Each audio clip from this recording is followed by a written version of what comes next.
Hello and welcome everyone. The webinar will start shortly.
Hello everyone and welcome. Thank you for joining us today for our webinar, Nourish Your Heart with Plant-Powered Nutrition. My name is Brenda Dash and I'm the Senior Wellness Educator for WorkWell NYC. So again, welcome for this very important topic. But before we go into the webinar, I just want to speak to you a little bit about WorkWell NYC and tell you who we are. I'm hoping that everybody here today has participated in at least one of our programs. But if there's anybody new to who WorkWell NYC is, well, let me just give you a little background of who we are and what we do. So WorkWell NYC is the city's worksite wellness program, and we're here to help you live well and work well. Our goal is to create worksites that make it easier for our employees to live healthy, active lifestyles. Health is not just the absence of disease. Health is physical, it's mental, financial, emotional, and we know that health exists on a spectrum. We're here for you with health and well-being resources and programs to help you move more, eat well, be well, and take action to prevent disease no matter where you are in your health journey. We are also committed to addressing matters of inequity and providing platforms to educate and develop structural solutions both in and out of work. So there you go, there we are. And one of the programs that we wanted to offer today was this webinar focused on plant-based eating. As we all know, February is Heart Health, and heart disease continues to be a major concern, being the #1 killer of both men and women. So in today's webinar, we hope that we have a better understanding of what causes coronary artery disease and how nutrition can truly impact the health of the heart, as well as the entire circulatory system. So I want to talk to you and share who's going to be speaking with you today, who's presenting this webinar. So we have our first, or one of the two presenters, is Jim Spellos. Jim is the Events and Technology Specialist at Plant-Powered Metro, New York. After a major stroke in 2016, Jim turned his life around with whole food, plant-based nutrition, as you're going to hear about shortly. By day, Jim is the president of Meeting You, a company specializing in helping people become more productive and comfortable with technology. Our second presenter is Dr. Robert Ostfeld. Dr. Ostfeld is the Director of Preventative Cardiology, the founder and director of the Cardiac Wellness Program at Montefiore Health System, and the Professor of Medicine at the Albert Einstein College of Medicine. He received a Bachelor's of Arts in the Biologic Basis of Behavior from the University of Pennsylvania, graduating summa cum laude and Phi Beta Kappa, and his Doctor of Medicine from Yale University School of Medicine. He then did his medical internship and residency at the Massachusetts General Hospital and his cardiology fellowship and research fellowship in preventative medicine at Brigham and Women's Hospital, both of which are teaching hospitals of Harvard Medical School. During his cardiology fellowship, he earned a Master's of Science in Epidemiology from the Harvard School of Public Health. Dr. Ostfeld earned an outstanding full-time Attendant of the Year Award at Montefiore for excellence in teaching medical residents, received the Program Director's Award for dedicated service on behalf of Montefiore Einstein College Cardiology Fellowship, and was elected to the Leo M. Davidoff Society of Einstein for outstanding achievement in the teaching of medical students. Dr. Ostfeld treats patients with adult cardiovascular disease, including coronary artery disease, stroke, hypertension, hyperlipidemia, and erectile dysfunction, with a focus on preventing and treatment through lifestyle change. He works closely with his patients to help them adopt a plant-based diet. Before I hand off to Jim, who's going to start the presentation today, I do want to say we encourage you to participate. We want to hear from you. So if you have any questions, please submit in the Q&A at the end of the presentation. The goal is that the doctors will be able to answer a few of your questions. And if you have any comments that you want to submit in the chat, we always like to hear from you all. So please feel free to do that. So with no further ado, or without further ado, I'm going to bring on Jim. And thank you again for participating with us today. Brenda, thank you so much. And on behalf of Planned Parenthood Metro New York, it's an honor for us to be here today. I don't want to take much of your time because Dr. Ostfeld has amazing information, but I've got a story to tell. You know, sometimes life takes you on a journey that you just don't expect. I want to show you a few pictures. And I think it's the best way to really get the journey understood by people. And pictures are, well, they're of me. And yeah, that was me as a baby. It's a cheap way to get a smirk or two. But what you notice is that I truly enjoyed the standard American diet growing up. And by the time I was in my 20s and then even in my 30s and early 40s, the weight had come on. It had come on pretty significantly. And in fact, by the time I was about 50 years old, oh, geez, that's from the post office. That's a horrible picture, isn't it? But, you know, I was told all sorts of things, you know, got to have meat for your protein and dairy to get your calcium and, you know, butter is back and bacon and all that until about 2009. And that picture was taken. And I make fun of it now. My wife says she doesn't even recognize me. Doesn't look like me. They couldn't even get me in focus. But as Brenda mentioned in the intro, all that, you know, the up and down dieting is all fine until one day it all comes tumbling down. And on December 19th, I had, while driving a car, an ischemic stroke and lost the right side of my body, at least, you know, for a period of time. There's a whole story behind that, and you're getting proper care instantaneously, getting to the hospital, having a proper diagnosis, being in the hands of incredibly trained physicians. But you see, amongst all that, what really didn't ever come up was a conversation about how bad my numbers were. And so just as a quick snapshot before I hand it over to Dr. Ostfeld to really go into the nitty-gritty of this is where I was in 2009. That would be when I was 50 years old. And the cholesterol and triglycerides and the LDL, the thyroid was too low. I obviously had prediabetes, although no doctor had ever even mentioned that to me.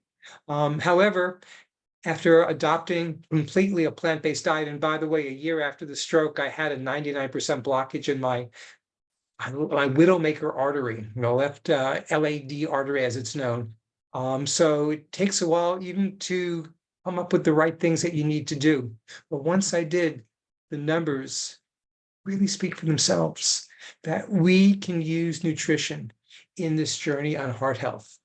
And with that said, what I want to do right now is just pass it to Dr. Robert Ostfeld, who's going to explain the hows and whys of all this and be able to share with you the science behind this. Dr. Ostfeld, I hand it over to you, and thank you so much for being here today.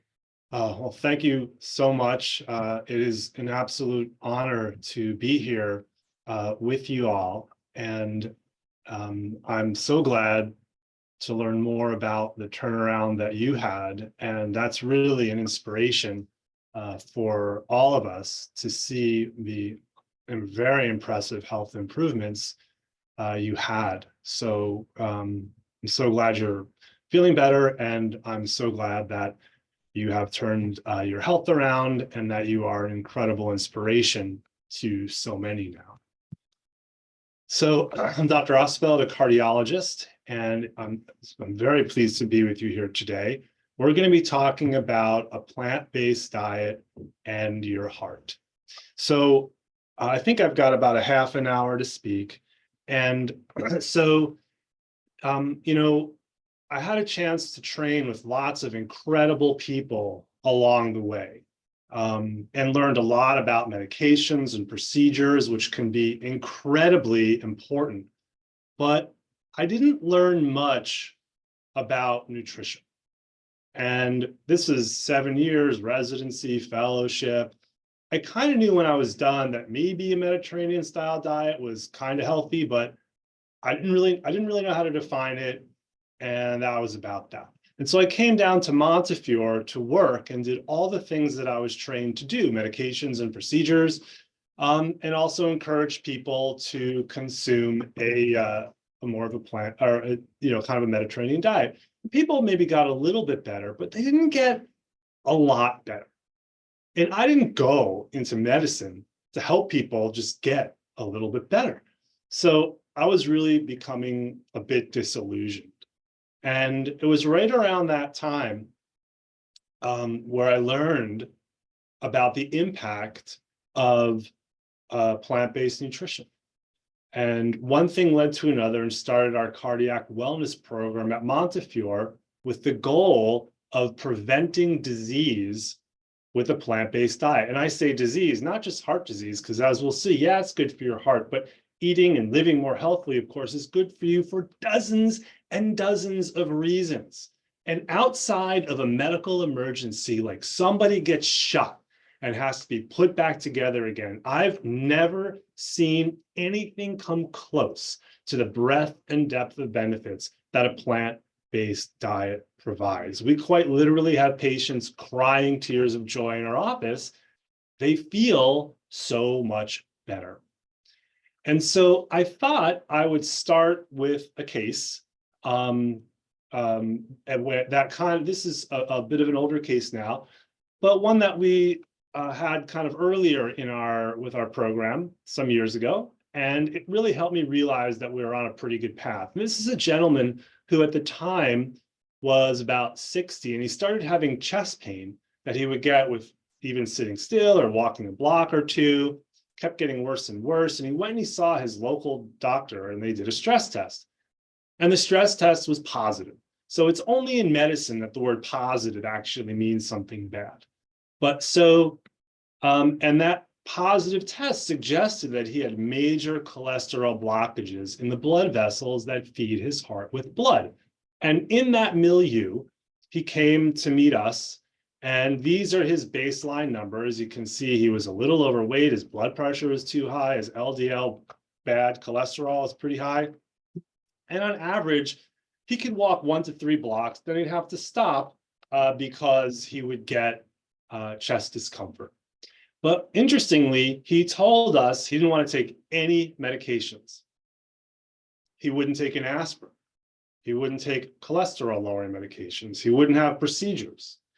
And at the end of the day, and that's not, of course, was not necessarily our recommendation. We certainly wanted him to be on cholesterol pills and an aspirin. But, at the end of the day, an informed patient is the boss. So what we had left was lifestyle change. And we'll talk about what he did. And we're going to circle back to him a little bit later to see how he did. So he started a plant-based diet. And what that meant is he would have minimally or smartly processed foods, tons of vegetables, fruits, whole grains, beans, lentils, tofu, yams, nuts, and seeds, avoiding animal products and avoiding junk food. And when I say plant-based, obviously you could eat sugar cookies all day and be plant-based, or you could eat fruits and vegetables all day and be plant-based. Clearly there's a difference. No one thinks the sugar cookies, the junk food is healthy. So I'm talking about a healthy plant-based diet. And this is what this gentleman did. This is what he embraced, and we'll see how he did. But unfortunately, heart and blood vessel disease is obscenely common in the Western world. And there are about 2 heart attacks every minute in the United States. So maybe we've been speaking for 5 minutes, that's 10 heart attacks. And a heart attack is when part of the heart muscle dies from a cholesterol blockage in the blood vessel. Heart and blood vessel disease, as you know, is the #1 killer of adult men and adult women in the US. It's a title nobody wants. And women are about 6 to 7 times more likely to die from heart and blood vessel disease than they are from breast cancer. So clearly you don't want either one. That highlights how important heart and blood vessel disease is for women. And it's a very expensive disease each year. And unfortunately, heart and blood vessel disease, or the cholesterol blockages, start often very early in life. But the good news is, as we'll see, it's never too early to start to protect yourself, and it's never too late. But these studies here highlight how common in at young ages this disease can be. And it's a disease that often builds up over decades. And kind of just like for Mr. Spellos, you know, on a random Tuesday afternoon may present itself with a stroke or heart attack. So these are famous pathology studies of Korean War and Vietnam War soldiers, people who die, our US soldiers who died in these wars. And you can see these are soldiers, they're young, healthy, presumably at the prime of life. Very high percentages of them had cholesterol disease in the blood vessels in their heart. A more modern study with consecutive trauma victims, 26 years of age on average, almost 80% of them had cholesterol disease in the blood vessels in their heart. But this doesn't have to happen in societies where consuming much less of a Western style diet, more plant-based nutrition, they have much lower rates of heart disease. But if they move to the Western world, they very quickly catch up to us, very much supporting that this is a lifestyle, primarily a lifestyle related disease. So how do we get from where we want to be, healthy blood vessels, to where we don't want to be, a blood vessel with cholesterol disease? Now, these are 3 arteries here. This is the center of the artery where the blood flows. These little yellow dots are cholesterol particles. This is the wall of the blood vessel here. And on the very, very inner wall of the blood vessel, kind of like wallpaper on a wall, there are endothelial cells, and they line the inner wall of the blood vessels. And you want to treat your endothelial cells well. The more healthfully you live, not smoking, minimize pollution, vegetables, fruits, exercise, you treat those endothelial cells well. But when they get sicker from inflammation or toxic Western diet or pollution, smoking, they can become damaged, and these cholesterol particles can much more easily burrow across that inner layer, those endothelial cells, into the wall of the artery, where you do not want them. And there, they can become oxidized and kind of act like a splinter. I don't know if you ever had a splinter in your finger and, you know, it kind of gets all red and inflamed and painful. Well, it's kind of the same thing, but in the wall of your blood vessel. And this makes your blood vessel slightly sicker every second of every day in a very subtle way that's hard to feel. But this starts the whole process of the cholesterol plaque. And you can see where there's inflammation in here and oxidative stress, and that makes the endothelial cells sicker and more cholesterol particles burrow across, and it's a snowballing effect. The plaque grows and grows. And there's a little thin white line that you can see here called a fibrous cap that develops. And what happens is over time, this fibrous cap, gets thinner and thinner and weaker till one random Tuesday afternoon, it cracks, exposing all this cholesterol plaque to the blood. And you don't ever want that to happen, because when that happens, the blood can clot off and block the whole blood vessel, and no more blood flow. And that's a medical emergency. If that happens, call 911. You want to, you're having crushing chest pain, all of a sudden shortness of breath out of the blue, call 911. You want to stent right away, but we want to prevent this from happening. And it's unbelievably common. I'm on service right now and I'm seeing 15, 20 cardiology consults a day of people with all sorts of different forms of heart and blood vessel disease, high blood pressure, high cholesterol, heart attacks, strokes. It's an epidemic, and the healthier you live, the better we can help protect you. And so this is a really interesting study looking at a representative sample of the US. They looked at like 11,000 people, and they asked a lot of cool things. But one of the things that they asked was, what's the impact of a healthier diet? And they defined in this study a healthy diet as having at least 4.5 servings of fruits and vegetables a day, at least 3 servings of whole grains, low sugar sweetened beverage consumption, low salt consumption, and 2 servings of fatty fish a week. That's how they defined it. And they said, if you had 4 or 5 of those 5 things, then you had a quote ideal diet. Okay. All right. 0.7% of the US had an ideal diet, and 75% of the US has a poor diet by that definition. A poor is 0 or 1 of those 5. Who cares? Why does it matter? Well, they estimated that if everyone developed a quote ideal diet, having 4 or 5 of those, then cardiovascular event rates, heart attacks, strokes, would fall by about 42% after 1 year. So it matters a lot. And you can profoundly impact your health. Every little bit counts. There's reams and reams of studies showing that the more healthy foods, plant-based nutrition you eat, the better you do. It doesn't have to be all or none. Every step along the way counts. Every little bit counts. Here's a potential launching pad prescription.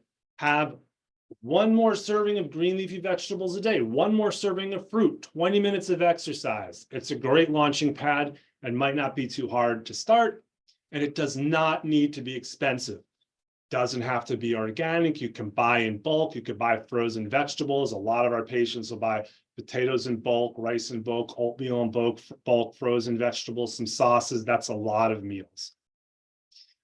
And this study goes to a similar theme. This looked at if you eat more fresh fruit, and they looked at 450,000 people, and they asked, if you eat more fresh fruit, is it good? Is it not good? Well, in this study, it was good. If you ate more fresh fruit, that was associated with less heart attacks, less stroke. And this really interesting small study looked at cholesterol levels. And they asked if you ate, they looked at a cholesterol lowering pill, and they looked at a portfolio diet, which is a high fiber plant-based diet. And if you ate the cholesterol lowering pill, that lowered your LDL cholesterol by about 33%. They work really well. But if you ate the portfolio diet, that lowered your LDL by about 30%. That works really well too. So it's all of the above to help protect someone. Now, we're used to seeing getting CAT scans to look for a problem. Look for a problem. Well, I thought, wouldn't it be cool to look for something good? So that's the CAL scan. And the CAL scan is looking at types of medical issues that are associated with improving with eating more of a healthy plant-based diet. So let's see. Consuming a more healthful plant-based diet is associated with less stroke. And a stroke is when part of your brain dies. Sometimes you can't walk or speak. You don't want one. Coronary artery disease, less heart attack.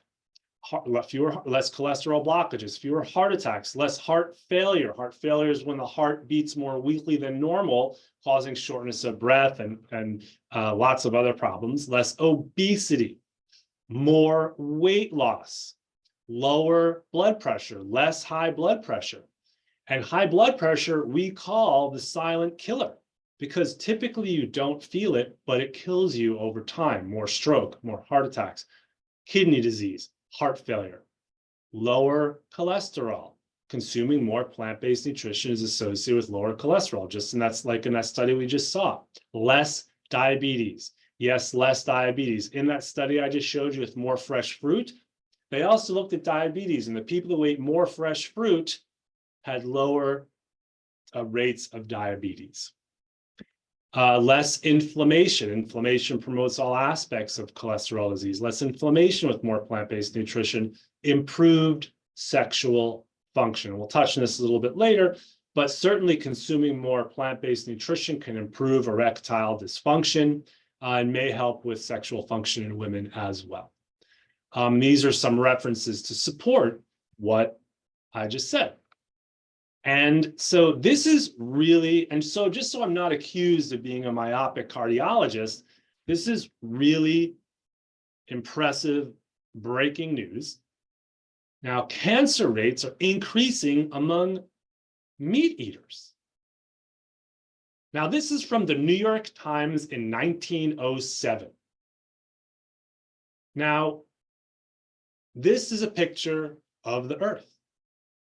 And the circumference of the Earth is about 26,000 miles.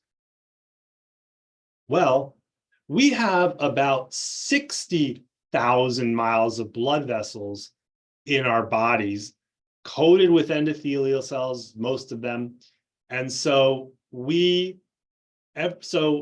it just is an impressive comparison. Now, the reason I'm saying 60,000 is somebody from, I think, George Washington University counted it. So I'm just taking their word for it. I didn't double check it.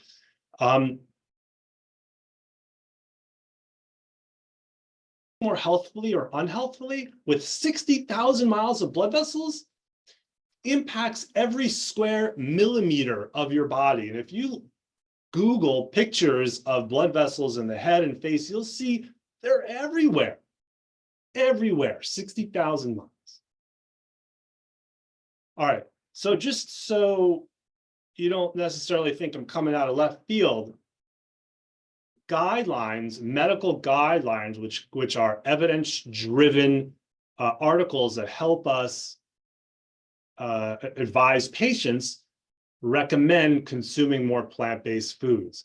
They're aligned. The American Heart Association, the American College of Cardiology, the American Society for Preventive Cardiology, European Society of Cardiology, Canadian Cardiovascular Society. Now, this is specifically from the AHA and the ACC, and a diet emphasizing intake of vegetables, fruits, legumes, nuts, whole grains, and fish is recommended to decrease atherosclerotic cardiovascular disease risk factors. This is your health insurance. As Hippocrates said, let food be thy medicine, medicine be thy food. So let's circle back to our guy. And you can see he went plant-based, no cholesterol-lowering medications, no procedures, no aspirin. That was all of his choice. He lost weight, blood pressure fell, LDL bad cholesterol fell. After about 3 or 4 months, he could walk about a mile, then stopped because of chest pain. Fast forward about a year, blood pressure is still low, cholesterol fell more, he could jog about 2 miles. And I bumped into him about 5 years ago, and he jogs 4 miles now, and he stops because he gets bored. So today, no one can deny the possibility of adequate nutrition and the prolonged maintenance of health and vigor on a vegetarian diet. That's from the journal, the American Medical Association in 1912, before the term vegan was even defined or coined. So you can profoundly improve your health. Every little bit counts. A launching pad prescription would be even just 1 more serving of greens each day, 1 more serving of fruit, 20 minutes of exercise, and it does not need to be expensive. Exercise is, of course, critically important. And the Super Bowl is just in Las Vegas. This is the Las Vegas Strip, and you can see nobody takes the stairs. But that's okay, because I went to the American College of Cardiology conference for cardiologists. And I'm like, you gotta be kidding me. Like, nobody is taking the stairs. So this is my dog, Toshi. And Toshi is here to remind me that, of course, a healthy lifestyle is more than just healthy eating. It's relationships, it's exercise, it's psychosocial support. So they're all those things are incredibly important. And I thought I'd look at so we talk a lot about animal-based foods and plant-based foods. And I thought I would compare nutrients in a plant versus animal-based diet per 500 calories, just to see how things stack up, in particular in regard to protein, because that question always comes up. So the plant-based foods are equal parts tomato, spinach, lima bean, peas, and potatoes. The animal-based foods are equal parts beef, pork, chicken, and whole milk. Let's look. Cholesterol, you don't need to eat a drop. Your body makes all you need. Protein, it's the same. And you don't have to take my word for it that you're going to get your protein eating a plant-based diet. You can take Patrick Baboumian's word for it. Patrick Baboumian is vegan, and he is the world's strongest man. How do I know he's the world's strongest man? Because he won the world's strongest man contest. That's how I know. Beta carotene, it's subtle. Dietary fiber, your constipation will go away. All of these nutrients move favorably, basically toward plant-based nutrition. Yeah, the Super Bowl was just here. So you all remember that fantastic broccoli commercial, right? Like, of course you don't, because there's no big broccoli. But if you look in 2004, the top 8 fast food chains spent $2.3 billion. And at the time, there was this federal program for 5 a day, consume 5 or more servings of fruits and vegetables a day. They spent 4.9 million. And so I couldn't wrap my head around those numbers, so I changed it to seconds. 2.3 billion seconds, 4.9 million seconds. That's 73 years versus not even, well, 0.16 years. But times are changing. I'll have to jump ahead to this. So I'll loop back. This is a great quote from the past president of the American College of Cardiology. I recommend a plant-based diet because I know it's going to lower their blood pressure, improve their insulin sensitivity, meaning improving diabetes, and decrease their cholesterol. And there's erectile dysfunction is often a vascular blood vessel disease, just like heart disease. It's common, and we call it the canary in the coal mine for heart disease, because it usually presents about 3 to 5 years before cardiovascular events. And there are randomized trials that show that eating more plant-based nutrition can improve erectile function. So you can profoundly improve your health. Every little bit counts. This is your launching pad prescription just to even start. And it doesn't have to be expensive. If you want to learn more, we created a cardio nutrition podcast with the American College of Cardiology, where we have about 20 nutrition-related bite-sized, like 15-minute long interviews of all sorts of experts about keto and plant-based and Mediterranean diet and all sorts of things like that. So this is the website for it. And we've recently opened a clinic in Manhattan West, Montefiore has. And if someone is interested in having cardiovascular care, they can call this number and set something up there. So thank you very much. It's an absolute honor to be here with you today. I'll be happy to take questions.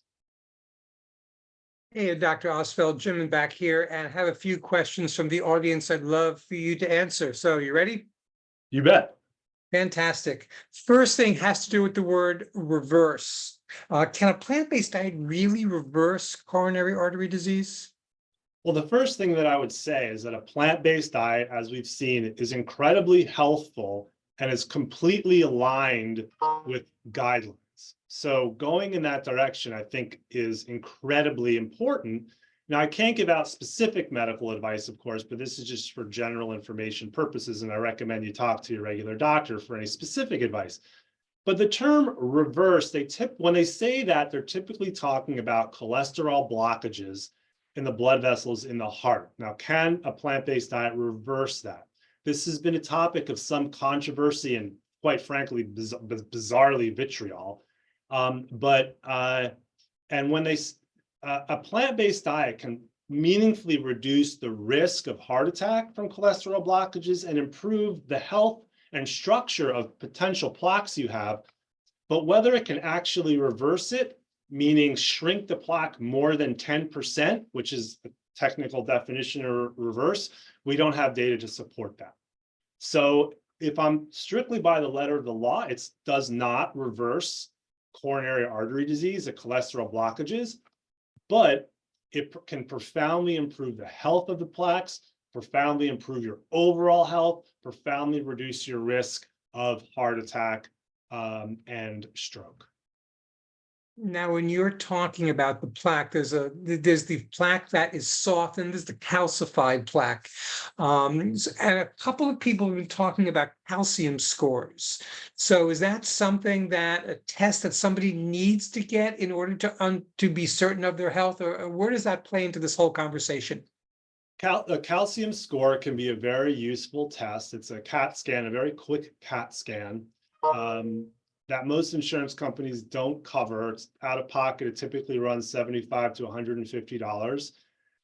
And what it does is it gives you a calcium score. And it goes from zero, kind of zero being best, kind of like golf, the lower better. It can go into the thousands. And the higher the amount of calcium, the more atherosclerosis or cholesterol disease you have, and the higher the level, it's associated with worse cardiovascular outcomes. So there are times as part of screening or as part of deciding whether someone may or may not need a cholesterol lowering medication that we may use it. So there are times when a coronary calcium score can be very helpful. Let's keep on that thread of cholesterol and cholesterol medications with a plant-based diet, because a few people have asked the question directly. Can you get off the statin solely through a plant-based diet and lifestyle? Well, is it possible? A plant-based diet and lifestyle is incredibly healthful, and everyone's case is a little bit different. The cholesterol lowering medications, particularly statins, are unbelievably well studied, and there unfortunately is a lot of vitriol and misinformation online demonizing this class of medication, which is incredibly well studied. Of course, any medication can have side effects, but for the right person, there's a side effect of not taking it, meaning a higher risk of heart attack. So oftentimes, since I'm a cardiologist, I typically see people enriched for cardiovascular disease. So I don't look at it as either or. I look at it as all of the above to help protect someone. And certainly when people, and we're learning that the lower the LDL cholesterol, which can be achieved both with lifestyle change and cholesterol medications together, we're learning that lower is better. So oftentimes we can it's not all that difficult to lower the dose of a cholesterol lowering medication, but if someone is enriched with heart disease, I typically prefer to continue both, but certainly we're open to stopping it if the person is particularly attached to that, or has, if they're having a side effect, or if they can really meaningfully lower their LDL with lifestyle change alone. And I could certainly share that. I was on statins for a number of years, and with the work of my cardiologist and with a fully plant-based diet, my LDL went from 130 to about 40. That's and we kept reducing. He was very, very reticent to let me go off them completely because he understands the benefits. But there were some side effects, there were some issues. So from my personal situation, he'd get off it, and that's why I still get my blood work done every year, because I want to make sure that there's no danger lurking that I don't know about. So again, more questions keep coming in about cholesterol and eating a little bit of fish. So I know there are some cardiologists who will say you should still, even if you go plant-based, you still should have fish twice a week for omega-3s. Where do you stand on that? Do people really need to have it? So first of all, 0.7% of the US consumes an quote ideal diet. So most of the time, these discussions about what someone thinks may be the super duper best diet ever is a total distraction, because 99+% of the US eats such an unfortunately poor diet that that's, I think, where a lot of the focus should be. Guidelines, ACC, AHA, certainly support 2 servings of fatty fish a week. Now, there's controversy about whether a Mediterranean diet, which is mostly healthful, is healthful because of or despite the fish. There are some epidemiologic studies that suggest consuming the fish may not be healthful. And you can certainly get omega-3 fats in other ways, hemp seeds, chia seeds, ground flaxseed meal, supplements. But it would be a personal decision between you and your physician. But from my perspective, I do encourage patients to adopt fully a plant-based diet without fish, but it is certainly reasonable to also have fish. I have plenty of patients who do that as well. And if you're having that 2-3 times a week and otherwise consuming a very healthful plant-based diet, you are really profoundly benefiting and bending your health curve in a great direction. I guess the devil is in the details in terms of how much and how closely you adhere to it other than those meals. That's true. A few questions have come in regarding diabetes. And I guess the first question here is, when an A1C gets really, really high, again, what's the first line of defense from your perspective, and how much does a plant-based diet actually positively impact the numbers, the A1C? Well, so I'm a cardiologist, and endocrinologists will typically be the ones to manage diabetes, but cardiologists are doing it more and more because it's so common. From my perspective, if an A1C is very, very high, that's the perfect time for a combination of lifestyle change and medications. And lifestyle change would include exercise, eating more of a plant-based diet, and the medication. There's all sorts of numbers of medication or types of medications we use, including, well, there's a whole laundry list of medications that we can use as well. But I think if it's very high, the cornerstone is lifestyle change, but medications play a very important role as well. Okay, so people then asking about food and diabetes. So if you go to a plant-based diet, you can eat things like white potatoes and stuff like that and still lower your A1C? Over time, yes. Right. If you start right away and eat more whole grains and more white potatoes, which are quite healthful, in my opinion, your blood sugar may go up a little bit, because the typical reason is I'm talking about adult onset type 2 diabetes, not type 1 diabetes, which is from your body doesn't make insulin. So I'm talking about adult onset type 2 diabetes. Typically what happens is there's a lot of fat in the muscle cells, and that gums up the works of the muscle cells being able to take sugar from your blood and bring it into the muscle. And so if all of a sudden you have more carbs, healthy carbs, which are incredibly healthful, but before your body has adapted a little bit, the sugar can go up a little bit. So in that situation, I will typically ask someone to maybe just have a couple of servings of fruit to start for maybe a month, maybe a couple of servings of whole grains to start a month. But then after that, and after they've exercised and presumably have started to reverse, or hopefully, I guess reverse isn't the right word, but improve the fat in their muscle cells and their muscle cells' ability to handle glucose, I want them to eat much more of that stuff, much more healthful food. But yes, in the long term, those foods are fruits, truly whole grains, are incredibly healthful. And in that study I mentioned where they ate more fresh fruit, they improved, they had less diabetes, there were 30,000 people in that data set who had diabetes at the get-go. And if those who ate more fresh fruit did better, even if they had diabetes at the get-go. Amazing. So we probably should have defined it earlier. What is A1C? What is that a measurement of? Hemoglobin A1C is a blood test. And what it measures is kind of the level of blood sugar in your body or in your blood for about the last 3 months. So it's not like a Polaroid snapshot in time, like a cholesterol measure or a single blood glucose would be, but it's sort of like an integral, how much you've had over 3 months, which is helpful because if you just ate a donut, your blood sugar is going to shoot up, but that may not be where you've been for months and months. So this looks over time, and typically 5.7 so below 5.7 is considered normal, but there's certainly data that lower is better.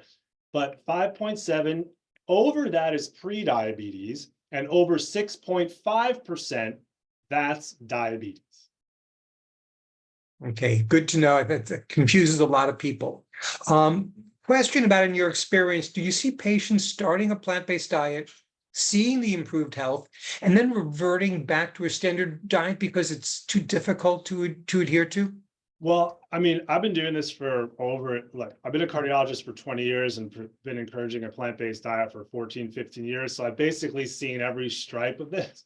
So people will start, stop, on the wagon, off the wagon.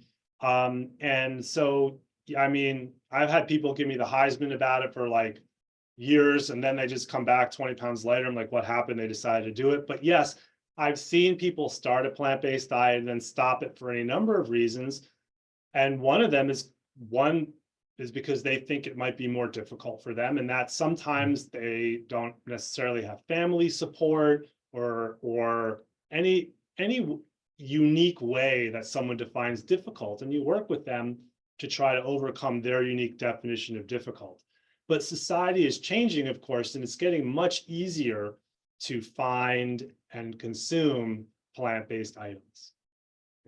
And we've seen in our experience that family is a huge, huge driver and indicator of whether they're going to have success, because they have the support at home. They're going to be more likely to do it.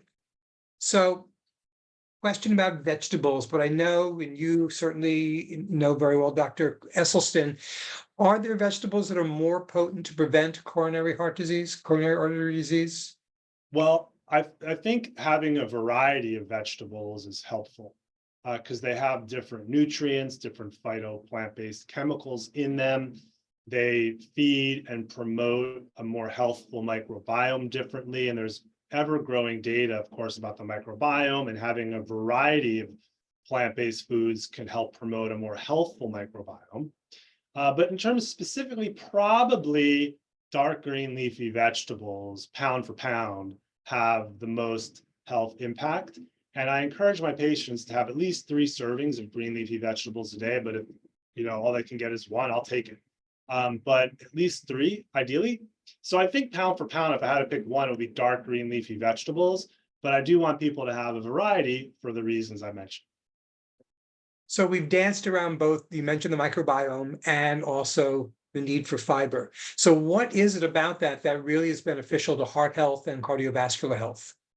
Well, so fiber, which is only in plant-based foods, is I mean, I don't know if this is the best way to define it, but like resistant starch that your body doesn't digest itself very well. But we all have like 1 trillion bacteria that live in us, in our guts, in our colons. And you could say that we're really the parasites, not them. I mean, there's one of us, and there's 1 trillion of them. And they change very quickly, healthful, not helpful, even over the course of a day or two with dietary change. And the fiber that we don't digest, our gut bacteria can digest, and that can help them become healthier and have more, promote a more healthy, diverse population. And when they consume this fiber, they make things called short chain fatty acids, which seep through our colon, into our blood, into our bodies. And those short chain fatty acids appear to have a myriad of benefits. They may reduce cholesterol production. They can reduce inflammation. They may possibly improve blood vessel function. They may improve brain health, and the list goes on. This fiber that you eat, and also in us, it can bind bile acids and help to lower our cholesterol in yet a different way. So it can promote a healthy microbiome, a more diverse microbiome. There's emerging evidence that those short chain fatty acids that it makes can help us in a variety of ways. So please have at it. Okay, we only have time for one or two more questions. One came in about cholesterol numbers. What is that target number? Somebody said it should be under 100. Should it be lower than that? Does that depend on the individual? It depends on the individual. I have to direct you to your regular doctor.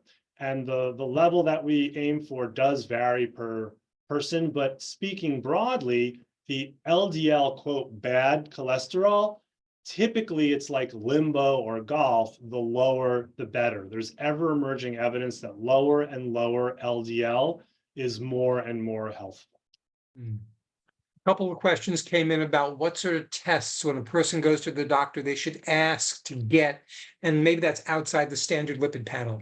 What should they be getting to really assess cardiovascular health? Well, that would come down to one's discussion and relationship with their doctor. And the doctor, of course, will do an exam and take a history and check your blood pressure and see if certain tests may otherwise be indicated. And so it's hard to say very broadly, but oftentimes we'll get additional tests like a lipoprotein(a), which is a type of cholesterol particle, maybe a high sensitivity CRP test, which is a marker of inflammation. Other tests to help us decide about whether, in addition to lifestyle change, starting a cholesterol lowering medication may or may not be helpful for this particular person. But your doctors will be very familiar with this kind of thing. And oftentimes these decisions are driven by, of course, discussions with the patient, but also, the patient's history, their blood pressure, their cholesterol panel. And if those things are really, really quite wonderful, perhaps additional testing may not be needed. Perhaps those things will drive additional testing. So it kind of gets a lot of nuance, getting a little nuance there with a lot of if-then statements. Gotcha. You mentioned blood pressure. So the same benefits that we see for all the other things we've talked about also apply. You have a plant-based diet with a lot of fiber and it'll reduce blood pressure potentially? Yes, there's a lot of data, just like in the CAL scan, there's a lot of data where eating more plant-based foods can lower blood pressure. Not uncommonly, I have someone start a plant-based diet and I get a call in 2 or 3 weeks that they feel lightheaded. And that's because they're so improving their blood vessel health and lowering their blood pressure that we need to back off blood pressure pills. I see those coming off much more quickly and frequently than I do cholesterol pills when adopting a plant-based diet. So yes, there's randomized controlled trials at eating more, not necessarily exclusive, but more plant-based nutrition like the DASH diet can lower blood pressure. And there's any number of epidemiologic studies or smaller randomized controlled trials that eating a plant-based diet or more of a plant-based diet can lower blood pressure. Brenda, I see you joined us. I'm presuming we're just about out of time, huh? Yes, but the information has been amazing. I've learned so much within this short period of time. So I want to say thank you to Dr. Ostfeld as well as Jim. Thank you ever so much. I hope you've all learned as much as I. And I just want to share, there was so much information to absorb that you will receive a recording of today's webinar. But as always, we want to hear from you. So I'm actually going to launch a poll just so we can get some of your feedback before I give you some upcoming events that WorkWell will be offering. So if you get a chance, please complete the poll. And it's always information that's very important for us.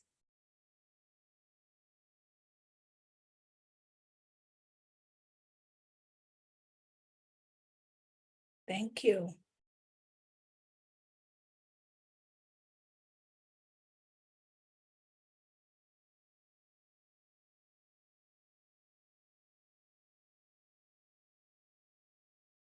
All right, I'm going to keep it open for a few more minutes or seconds, I should say, sorry. But thank you again. We definitely learn a lot from your responses. We have so many questions still in the chat we weren't able to get to, so hopefully we got the core of what we needed to curate out of there. Definitely. And I'll put on my nutrition hat, and maybe some of the nutrition questions regarding foods that could be beneficial I can respond to as well. You know, I was so tempted to ask the question about protein, but I figured that'd be a 40-minute conversation to get into why you don't need to eat meat and dairy to get enough protein. It's the number one question that I get all the time. Where do you get your protein? Get it from the same place you do. Get it from, exactly. Vegetables. Okay, I'm going to end the poll. Thank you. And I just want to share some of our upcoming events. So let me go into screen share.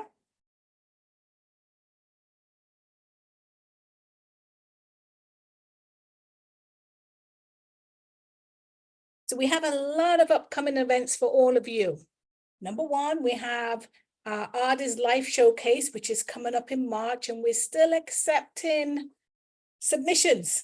So we're calling on artists to submit in. It can be a literal work, visual, performing arts. We just want to hear you. We're all individuals. We all express ourselves in different ways. So this is a great opportunity for you to participate as a community.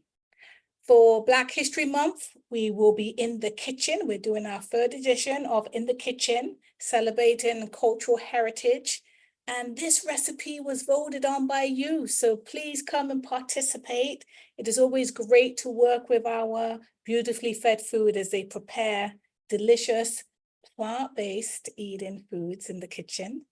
WW, there is a secret to maintaining your healthy habits, which will be taking place February 29th at 1 p.m. And as always, and I think I've said this maybe 3 times during this webinar, we want to hear from you. Our programs cannot exist without us knowing what is important for you, what the City of New York needs from us. So please let us know how we're doing so that we can continue to provide programs for you. So we do have our post survey and it has been shared, but there's a QR code if you didn't receive the email with the post survey. In addition, sign up to our mailing list, be a part of our mailing list exclusive program owners, where you get to participate in programs that may not be offered to everybody else. So please look to become a mailing list participant. And lastly, keep in contact with us. There's so many ways that we are available and that you can share with us. We have email, we have website, we have LinkedIn, we have Instagram. So Workwell always wants to hear from you. We are a community. As much as we offer you, you give to us. So we look forward to hearing from you soon. And again, I want to say thank you very much for really taking the effort to learn more about heart health, and specifically how when we eat or what we eat and the impact it can have not only on our health, but on our overall wellness. So thank you all very much. And we look forward to seeing you and hearing from you soon.